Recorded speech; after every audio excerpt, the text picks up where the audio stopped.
Всем приветики! Итак, сегодня долгожданное видео, которое я записываю на обзор своей косметики. Да, ее не слишком много, но я часто стала получать о том, что кому-то нравится подбор моей косметики, и просто хочу поделиться с вами фаворитами, порекомендовать что-то, что-то не рекомендовать, потому что ее здесь относительно для меня одной много. Но я постараюсь сделать этот обзор кратким, приятным и очень информативным. Полетели! Но перед тем, как мы начнем, не забудь подписаться на телеграм-канал. Там все новое, там все новости.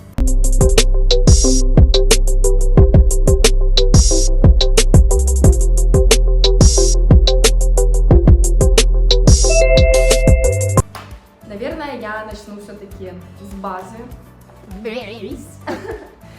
Ну, конечно, хочу подметить то, что я никогда не старалась наносить на свое лицо слишком много кремовых продуктов, потому что я в целом не люблю вид и ощущение на девушке, как макияж в виде маски из тональника, плюс оно все пачкается. Ну, мне это лично неприятно, кому-то это действительно нравится, и на ком-то это реально красиво. На себе я ощущаю как бы такой кринж. Поэтому у меня только в этом году в постоянное использование вошел вот такой вот кушон от Clio. Это оттенок 3, насколько я помню. Да, это 3 B, это натуральный цвет. В чем преимущество? Раньше я пользовалась тональными, но в основном они все рыжа, а это корейский кушон. Он стоил в районе, не хочу врать, напишу здесь цену, 2000. Покупала я его в Золотом Яблоке, когда только появилась. Мне очень нравится, он не окисляется в течение дня от слова совсем, а даже если окисляется, то все равно в тон своей кожи. То есть я подбирала такой, чтобы он был светлый, бежевый и без рыжинки. Хочу сказать то, что отлично лежит на лице, и вообще в нем суперский лайк. То есть я никогда не замечаю на своем лице ощущения пленки или какой-то комковатости, но он легкий, он ни в коем случае не перекроет ваши круги под глазами. То есть как бы круги у меня все равно существуют. Кому-то, может быть, не понравится такое покрытие, но я ставлю лайк, потому что мне просто нужно выравнивать свою кожу. У него идет в комплекте такая подушечка и сменный блок. Сменный блок вот такой. Лично у меня использование, если вы такие же любители натуральности, у меня почти уже прошло полгода, и он только-только начал заканчиваться. То есть я думаю, что в течение недели-двух я поменяю блок уже на новый. А самое еще крутое, что у него хороший срок годности, почти на год обеих этих штучек сменных. Хорошо. Дальше, моя любимка. Это пудра Givenchy, это первый оттенок, у него такие базовые минеральные цвета, потому что я люблю, когда у меня кожа светлая и свежая. Я не любитель подбирать все в тон, какие-то рыжие оттенки, бежевые иметь. Я лучше выбелю кожу, чем буду какая-то, знаете, как с кремом балет выглядеть. У него есть такой пуфик, мне очень нравится этим наносить его. Не понравилось мне его наносить как раз-таки кисточкой, потому что вообще другой результат получается. Ну и у меня, конечно же, коллекция этих спонжиков уже есть, потому что это у меня уже, наверное, 3-я, а то и 4-я пудра. Расходуется долго, в течение всего года расходуется. Здесь как раз-таки срок годности 12 месяцев, обычно я ее расходую быстро. Покупала я ее в Золотом Яблоке, не могу точно сказать, вроде около 40 евро. 4000 рублей плюс-минус, тогда это было, сейчас, наверное, уже дороже. Поэтому рекомендацион всем. Обожаю эту пудру, она самая лучшая вообще на свете. И также у меня еще пудра Guerlain метеоритная. Она очень блестящая, и обычно из нее пар выходит еще. Я поменяла ее, здесь была спонжик, такая упаковочка, мне не понравилась, я заказала другую упаковочку, положила сюда. Мне понравилось, опять же, я использую эту пудру только кисточкой и без тона. То есть мне нравится ее наносить без тона, без консилера, просто на лицо, если нужно куда-то выбежать, быстро что-то купить. Однако под плотный тон или еще что-то я ее не рекомендую, потому что, как мне показалось, что она довольно-таки неравномерно начинает покрывать все лицо пятнами. Вот, мне она нравится, но, так сказать, при приобретении я лучше потрачу чуть больше на эту, чем куплю еще раз вот эту. Это классная, но мне, может быть, она не подошла, либо я ей пользуюсь как-то неправильно. Надо попробовать купить еще раз спонжик. Я еще читала такой вариант использования спонжика. Берешь влажный спонжик, пудру и покрываешь, потом прикручиваешь уже кисточкой. Не пробовала, но хочу попробовать. Поэтому, к сожалению, здесь я была жертвой маркетинга. Не могу сказать, что это был реально полезный продукт. Вот. Ну, на повседневку можно, но должна быть особая страсть. Поехали дальше. Я не пользуюсь никакими консилерами, а от слова совсем ничем таким. Раньше пользовалась, сейчас у меня есть только, насколько я это понимаю, это праймер в палетке Dior. Вот такая палетка, самая любимая, я ей пользуюсь уже полгода. Купила ее, кстати, в России еще. Вот, рекомендацион, потому что базовые цвета мне подошло по гамме. И здесь праймер, он довольно-таки плотный, прям плотный от слова совсем как консилер. И если мне нужно что-то подвести, что-то убрать, там, это отличный вариант, способ заменения. Кстати, хочу сказать, что я не визажист, я не профессионал вообще в этом деле, я делаю то, как мне нравится, то, как я привыкла, и то, как я ощущаю себя с этим красивой. Поэтому можете меня пересрать в целом, но я использую все, как мне удобно, не всегда по назначению. Любимая палеточка от Dior хайлайтеров, я пользуюсь исключительно только ей. У меня хайлайтеров от слова совсем больше нету. Ее подарил мне мой мужчина. Сколько стоит, я не знаю, но, наверное, мы можем это посмотреть в «Золотом яблоке» и увидеть тут. Выбрала золотые цвета, потому что здесь есть такие холодные, то есть вот этот, и яркие. Кстати, бронзер, он не сильно прям такой рыжий, то есть я его тоже использую, и он очень классно пользоваться летом. То есть лицо такое в солнечных лучах начинается, поэтому я ее обожаю, всей душой отрываю от сердца. Недавно, переехав в Европу, я для себя открыла вот такую вот фирму. Блин, как же вам показать? Вот. Называется Alverde. Дешевая очень, покупала в DM. Она стоила около 5 евро, что ли. Это типа бронзер. Он матовый бронзер, пудра. Вот. Я его использую как скульптор и как бронзер в комбо.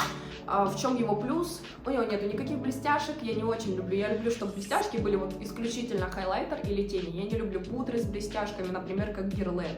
То есть все блестит, не очень от слова совсем. Что могу сказать? Он не рыжий. То есть у меня он сейчас нанесен, я его слегка чуть-чуть нанесла.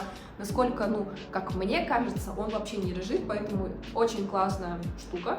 Буду пробовать еще. Не до конца ее распробовала, но мне кажется, что за свои деньги, за результат, который он дает, очень приятно. Из теней у меня также есть еще вот такая палетка Tom Ford. Дарил мне ее брат на Новый год. Насколько я помню, она стоила 1007. Она из лимитированной коллекции, поэтому она не такая, как все выглядят. Это у нас коллекция Extreme Colors. Оттенок 01, металлический. Это была новогодняя коллекция, не знаю, наверное, год назад, 2. Соответственно, люблю эту палетку, пользуюсь ей не всегда. Сейчас начала чаще пользоваться, потому что она такая для меня более новогодняя. У нее приятные цвета, такие розовые. Не знаю, как мой брат подобрал это, но я ему очень сильно благодарна. Тоже брали, кстати, в «Золотом яблоке» в моем городе. Вот, думаю, что сейчас там будет поменьше с ассортиментом, но это было очень классное приобретение. Это желтые тени от Kiko. Очень классный пигмент, мне прям нравится. Они довольно-таки яркие, особенно на лето, но их нужно уметь правильно наносить, чтобы не было ощущения, будто бы вам кто-то дал в глаз. Но рекомендацион, кто хочет пигментированные тени, вообще круто покупать и таких малышек.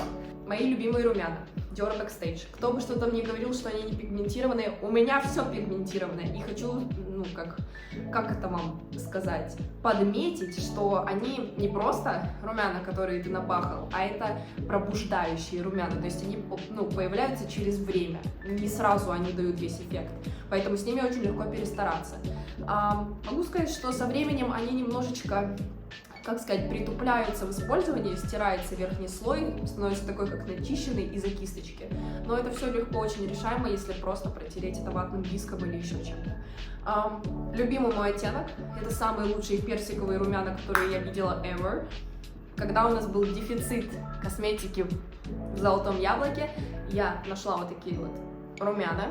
Я их покупала в L'Etoile за 200-300 рублей, розовые. У них есть 3 градации оттенка, мне понравилось, что они такие пыльные. Соответственно, купила, почему нет, пользуюсь, кстати, ими очень часто, прям очень активно. Значит, количество карандашей, помад, всего на свете у меня действительно большое, это то, что действительно регулярно обновляется в моей косметичке.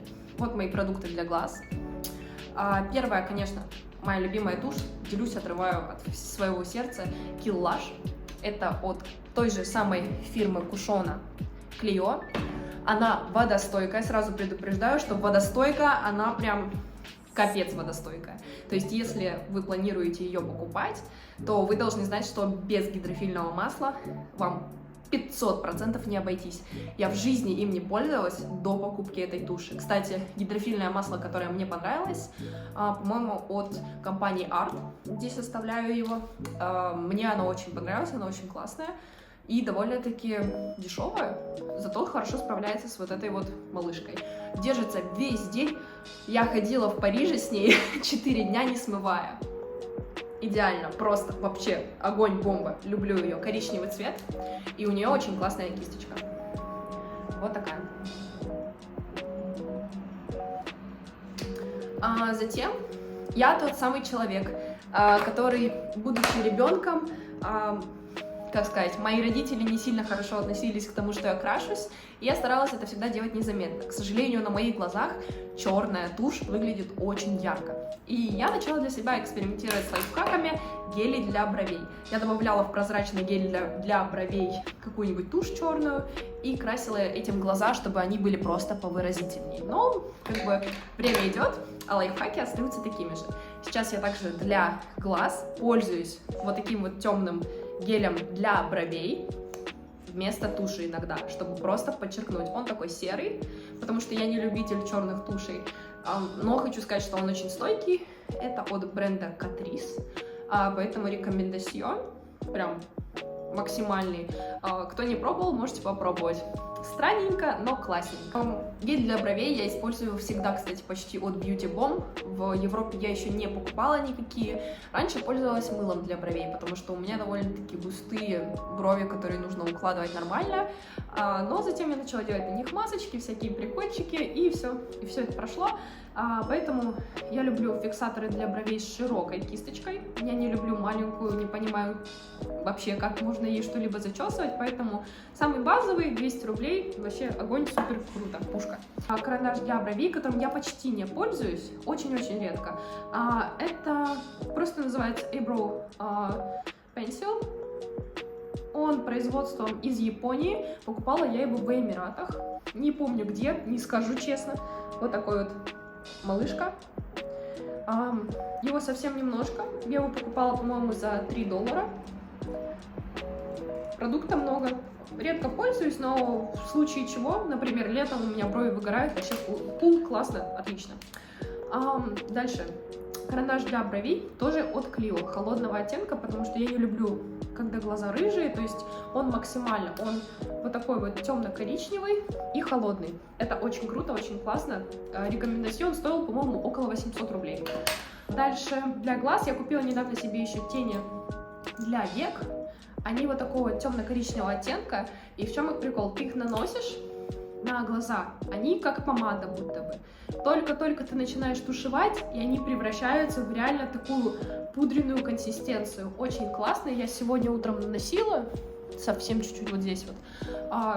Очень пигментированные, очень рекомендую. Называется Choco Glamour, это от фирмы Evelyn. Сейчас зимняя коллекция, не знаю, в России есть такая или нет, по всей Европе, ищите, очень классно. Также от этой коллекции у меня есть помада, причем 2 штуки. Помада есть вот такая вот, она матовая, называется оттенок Milk Chocolate, по-моему. Она такого холодно-коричневого цвета, но без перебора, не слишком черная. И вот такой вот блеск для губ. Не фокусируюсь плохо. Он, кстати, у меня сейчас чуть-чуть на губах. Я не сильно любитель делать какие-то плотные текстуры. Я всегда люблю наносить смешивать с каким-нибудь другим цветом. Давайте Диорку свою смешаю. И пальчиком тушуем.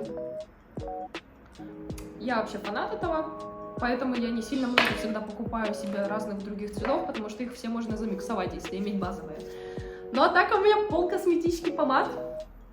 Жертва маркетинга. Значит, соответственно, показала вам еще мою малышку Dior, и с ней такая же другого цвета, где она. В базовых оттенках, по-моему, первый и второй. Нет, обманываю, первый и четвертый. Рыжая и розовая. Очень классные, они тоже пробуждающие, когда ты их наносишь, сначала это бальзам. Со временем они начинают превращаться в такой легкий тинт, то есть они оставляют пигмент намного больше, чем выглядят на самом деле. Clarins, не знаю, в Дубае оттенок Natural Lip Perfecta, очень крутая и пахнет, для меня вот пахнет шоколадом очень вкусно. Многие не любят этот пудренный запах, но я вот, не знаю, мне она прям запала в душу, я бы скупила все такие. Дальше у меня есть карандаши для губ. Значит, этот я покупала еще в России, Магнит Косметики. Я не помню, Stellary. Вот такой вот розовый, очень классный нюдовый цвет. Я его всегда использую под свою Chanel 402. Это мой любимый оттенок. Покупала его уже второй раз. Это классический нюдовый оттенок. Я не знаю, мне кажется, нету таких людей, которым она не подойдет. Она в прямом смысле выглядит типа розовенькая, но на самом деле нет, она реально нюд. И также у меня есть от Mina бренда вот такой вот карандаш для губ, который тоже я скрещиваю с чем-то, если хочу получить рыжий оттенок. Люблю рыжую косметику и рыжие цвета. Ничего не могу с ним поделать. У меня есть вот такой вот капец матовый, стойкий блеск помада от Kiko. Покупала в Эмиратах. Была лимитированная коллекция. Он очень стойкий, девочки. И вот я его еле-еле смыла гидрофильным маслом. Он очень классный. Я не буду делать сводч на руку. Но, например, на какие-то мероприятия, Новый год или поездка очень классная. У него есть еще сторона как раз-таки вот блеска. Можно сделать губки более объемные. Малышка, в которую я влюбилась и ни за что ни разу не пожалела. Black Honey. Вот такая помада. Она на губах ложится реально натуральным оттенком. Люблю ее всей душой. Покупала здесь в Вене, по-моему. Помада от MAC.